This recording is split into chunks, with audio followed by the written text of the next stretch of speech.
ನನ್ನ ದೃಷ್ಟಿಯಲ್ಲಿ ಬದುಕೋಕೆ ಕೈ ಕಾಲು ಅಂತ ಬೇಕಂತ ಏನಿಲ್ಲ, ಒಂದು ಬುದ್ಧಿಶಕ್ತಿ ಮನಸ್ಸಿದ್ರೆ ಸಾಕು, ಅವನಿಗೆ ಏನು ಬೇಕಾದ್ರೂ ಮಾಡ್ಬೋದು.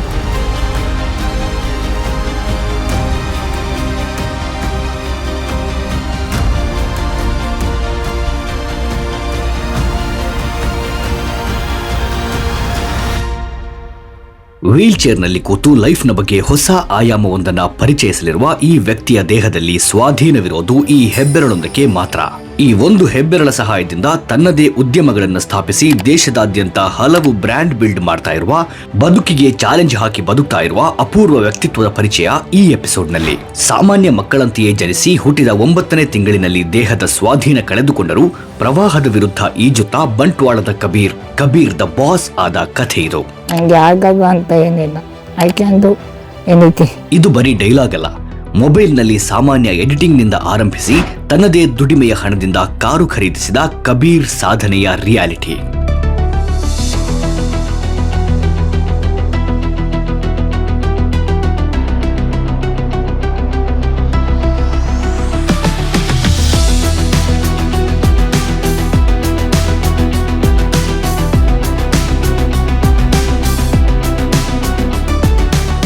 ಜನನದ ಸಂದರ್ಭ ಮಗು ಸಾಮಾನ್ಯವಾಗಿ ಎಲ್ಲರಂತೆಯೇ ಇತ್ತು. 9 ತಿಂಗಳ ನಂತರ ಬಾಧಿಸಿದ ಜ್ವರ ಶರೀರದ ಸಂಪೂರ್ಣ ಸ್ವಾಧೀನವನ್ನ ಕಳೆದುಕೊಳ್ಳುವಂತೆ ಮಾಡಿತು. ಎನರ್ಜಿ ಕಳೆದುಕೊಂಡ್ರೂ ಕಾನ್ಫಿಡೆನ್ಸ್ ಕೈಬಿಡದ ಕಬೀರ್ಗೆ ಸಾಥ್ ನೀಡಿದ್ದು ತಾಯಿ, ಹೆಬ್ಬೆರಳು ಮತ್ತು ಕಸಿನ್ಸ್.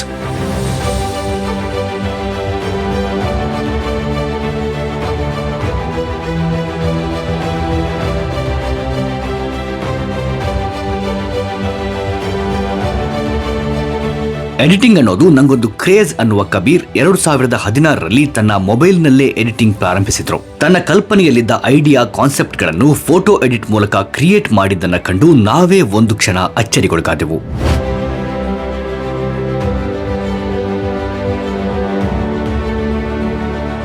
ನಾವು ಥಿಂಕ್ ಮಾಡೋದಕ್ಕಿಂತ ಒಂದೊಂದು ಲೈಕ್ 10x ಜಾಸ್ತಿ ಥಿಂಕ್ ಮಾಡ್ತೇನೆ. ಎಡಿಟಿಂಗ್ ನಾನು ಹೀಗೆ ಮಾಡ್ತೀನಿ, ನಂದೊಂದು ಅಭಿಪ್ರಾಯ ಇರ್ತದೆ. ಬಟ್ ಇವೊಂದು ಡಿಫ್ರೆಂಟ್ ಆಗಿರ್ತದೆ, ಅದಕ್ಕಿಂತ ಒಂದು ಲೈಕ್ ಒಂದು ಟೇಸ್ಟ್ಫುಲ್ ಆಗಿರ್ತದೆ.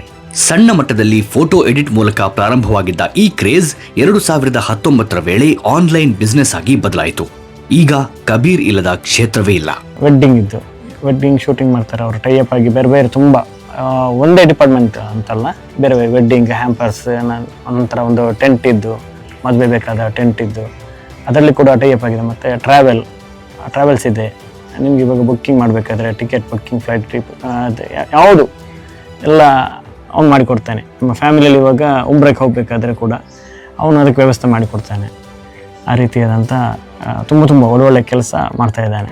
ಮನೆಯಲ್ಲೇ ಇರುವ ಸಣ್ಣದೊಂದು ರೂಮ್ ಕಬೀರ್ ರವರ ಸ್ಟುಡಿಯೋ. ಅಲ್ಲೇ ಕಂಟೆಂಟ್ಗಳನ್ನ ತಯಾರಿಸಿ ಶೂಟ್ ಮಾಡಿ ಎಡಿಟ್ ಮಾಡ್ತಾರೆ. ತನ್ನ ಪುಟ್ಟ ಪ್ರಪಂಚದಲ್ಲೇ ಬಿಡುವಿಲ್ಲದೆ ಕೆಲಸದಲ್ಲಿ ನಿರತರಾಗುತ್ತಾರೆ. Life is a small journey. इसमें ups and downs आते रहते हैं. People can suffer means waiting, but no, suffer is not just waiting. Suffer is trusting.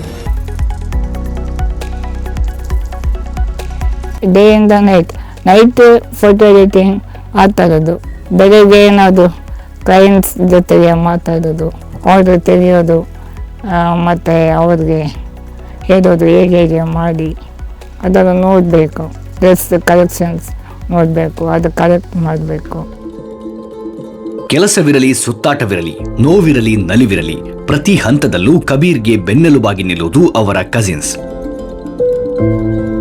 ಇವರ ನಡುವಿನ ಹಲವು ಬ್ಯೂಟಿಫುಲ್ ಕ್ಷಣಗಳಿಗೆ ನಾವು ಕೂಡ ಸಾಕ್ಷಿಯಾದೆವು.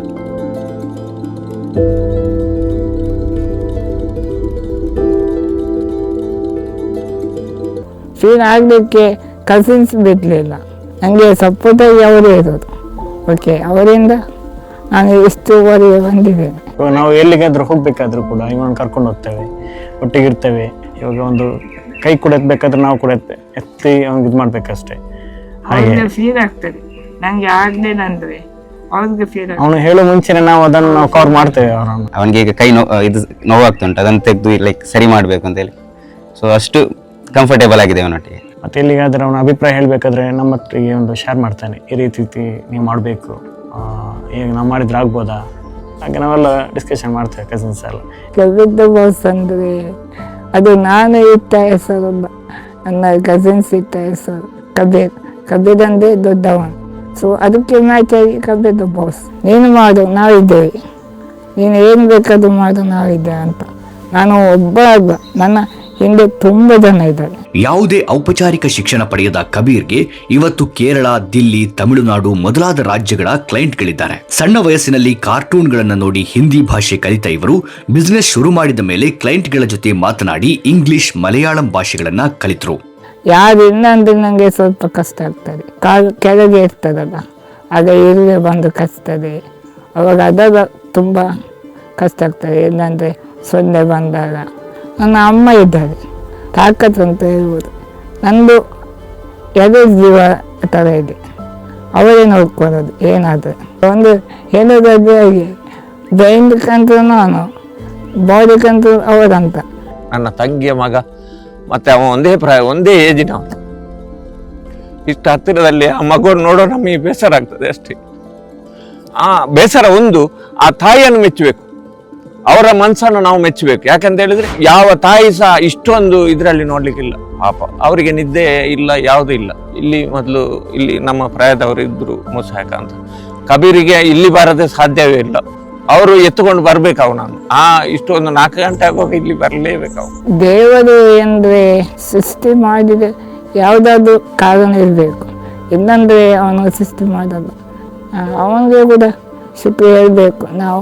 ನನಗೆ ಇನ್ಸ್ಪಿರೇಷನ್ ನಾನೇ ಅಂತ, ನನಗೆ ಯಾರು ಇನ್ಸ್ಪಿರೇಷನ್ ಅಂತ ಹೇಳಿ ನನಗೆ ನಾನೇ, ಅದು ಸಾಕಲ್ಲ. ಅದೇ ರೀತಿ ಚಾರಿಟಿ ಕೂಡ ಇದೆ. ಅದು ಚಾರಿಟಿ ಅಂದರೆ ನಮಗೆ ಗೊತ್ತಾಗದ ರೀತಿಯಲ್ಲಿ ಚಾರಿಟಿ ಮಾಡ್ತಾ ಇರ್ತಾನೆ. ಅದು ಏನೋ ಒಂದು ಅವನಿಗೊಂದು ದೇವರ ಕೊಟ್ಟೊಂದು ವರ ಅಂತಲೇ ಹೇಳಬೇಕು. ಇಲ್ಲ ಇದ್ರೆ ಆ ಮಗು ಅಷ್ಟು ಒಂದು ಸಾಧನೆ ಬರೋದು ಅದು ವಿಶೇಷ ಅಂತಲೇ ಹೇಳಬೇಕು. ಅವನ ಹತ್ರ ಏನೋ ಒಂದು ಆ ಶಕ್ತಿ ಉಂಟಂತೇಳಿ ಹೇಳ್ಬೋದು. ಅದು ಇದುವರೆಗೆ ಆನ್ಲೈನ್ನಲ್ಲಿ ಬಿಸ್ನೆಸ್ ಮಾಡ್ತಾ ಇದ್ದ ಕಬೀರ್ಗೆ ಮಂಗಳೂರಿನಲ್ಲಿ ಆಫ್ಲೈನ್ ಶಾಪ್ ಒಂದನ್ನು ಮಾಡಬೇಕೆಂಬ ದೊಡ್ಡದೊಂದು ಕನಸಿದೆ. ಮಾಡಲಿಕ್ಕೆ ನನಗೆ ಆಗಲ್ಲ, ಕೂತೆ ಅದು ಆಗಲ್ಲ. ನನಗೆ ಸಾಧನೆ ಮಾಡಬೇಕಂತ ಕೂತು ಉಂಟಲ್ಲ, ಅದು ಏನು ಬೇಕಾದ್ರೂ ಮಾಡ್ಬೋದು. ಈಗ ಎದ್ದು ಕೂಡ ಒಂದು ಫಿಂಗರಲ್ಲಿ ಇಷ್ಟನ್ನು ಮಾಡಲಿಕ್ಕೆ ಸಾಧ್ಯ ಆದರೆ ನೀವು ಯಾಕೆ ಮಾಡಲಿಕ್ಕೆ ಆಗಲಿಲ್ಲ? You have super power, okay, so you can do anything.